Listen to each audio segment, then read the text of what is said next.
Rejection. Just hearing that word stings, doesn't it? It's something we all fear. That sinking feeling in your chest when someone says no, when the door closes, when the opportunity you wanted so badly slips through your hands. It doesn't matter if it's a job you didn't get, a person who didn't choose you, an idea that fell flat, or a dream that feels a little further away each time you hear, sorry, not this time. Rejection hurts. It shakes us. It whispers lies in our ear that maybe we're not enough, maybe we're not wanted, maybe we should stop trying. But here's what no one tells you. Rejection isn't a dead end. It's a redirection. It's life gently, or sometimes brutally, steering you away from something that wasn't meant for you and towards something that is. I know that sounds like a line people say just to make you feel better, but let's be honest, sometimes we don't want to hear it wasn't meant to be. We want what we want when we want it, and when life says no, we take it personally. We think we failed. But what if rejection is actually proof that you're trying,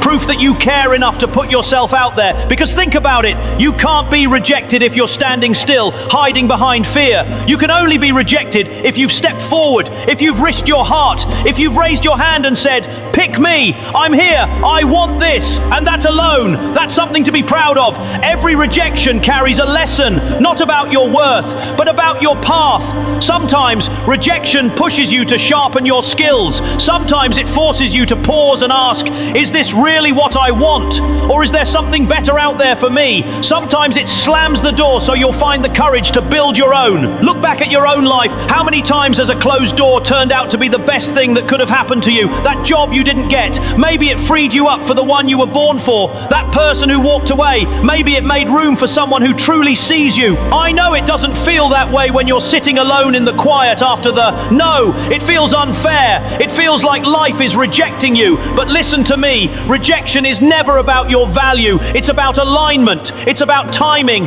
It's about lessons you couldn't learn any other way. And sometimes, let's be honest, rejection just hurts because it reminds you that you care so deeply about something. And that's not weakness, that's courage. What would happen if you stopped seeing rejection as punishment and started seeing it as protection, as preparation? What if every no is saving you for the right yes? What if every door that slams is pushing you to build your own house, your own table, your own chance? Think about all the people who've made something incredible out of 1,000 rejections.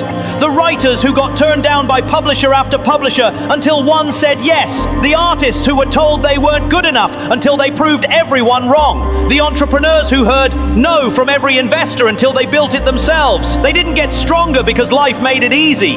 They got stronger because life told them no, and they didn't sit down and accept it as the end of the story. They got back up, they knocked again, or they kicked down a different door, or they decided they'd stop waiting for permission altogether. So if you're facing rejection right now, if you're nursing that sting, replaying that conversation, that message, that moment in your head, pause for a second, breathe, remind yourself, you are not the rejection. You are not the failed job interview, the unanswered message, the door that didn't open. You are the person who showed up, who tried, who risked their pride to chase something that mattered. That takes courage. That makes you dangerous to the status quo. That makes you unstoppable if you don't let the no define you.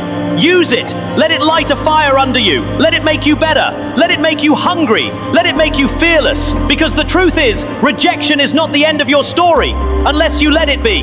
The world doesn't belong to the people who never get told no. It belongs to the ones who keep showing up anyway, who keep knocking, keep building, keep dreaming louder than the rejections that try to silence them. So hold your head high. Be proud of every door that didn't open, because each one pushed you closer to the one that will. Rejection isn't proof that you're not good enough. It's proof that you're on the edge of something that is going to require every ounce of who you are, and you're not afraid to go after it. So when life says no, you say, watch me, and then you try again.